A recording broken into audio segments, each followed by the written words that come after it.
ഒക്കെ കഴുകി വെച്ചു. പാത്രങ്ങളും എല്ലാതും കഴുകി വെച്ചു. കൊട്ടത്തളം അടുക്കളയും കൊണ്ട് വൃത്തിയാക്കി. എന്നാലേ നമുക്കൊരു സമാധാനമല്ല. അടുക്കളയും പിന്നെന്താ വീടിനെ പിന്നെന്താ അടുപ്പൊക്കെ ഒന്ന് തുടച്ചിട്ടാൽ തന്നെ കുറേ വൃത്തിയാവും. അടുപ്പ് കത്തിക്കണമെന്നില്ല, എന്നാലും അതിനൊക്കെ ചളിയാവും ഓരോന്ന് വെച്ചിട്ട്. അതട്ടോ ചായ കുടിക്കേണ്ടത്. ചായ അധികം തിളപ്പിച്ച് വെക്കുന്നുണ്ട്. ഇടയ്ക്കിടയ്ക്ക് ഓരോ ഗ്ലാസ് എടുത്ത് കുടിക്കണം കേട്ടോ. അത് പിന്നെ ഇതാ ഗ്യാസ് അടുപ്പൊക്കെ തുടച്ചു. എന്താ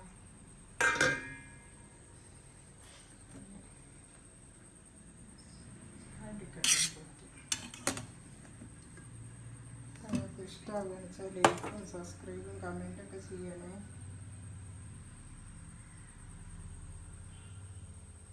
അപ്പോൾ അതാ നല്ല അടിപൊളി. ഞാൻ പറഞ്ഞല്ലോ അല്ലേ, ഞാൻ ആദ്യമായിട്ട് ഉണ്ടാക്കാം കേട്ടോ. അപ്പം നല്ല നേരമായി. നിങ്ങളിങ്ങനെ ഉണ്ടാക്കിയിട്ട് ഉണ്ടാക്കാത്തവരൊക്കെ കേട്ടോ നല്ല പതിയിലുണ്ടാകും. നേരവും ചെയ്തിരിക്കുന്നു. അപ്പം നാളെ വേറെ വീഡിയോ വരാം. അതുവരേക്കും അസ്സലാമു അലൈക്കും.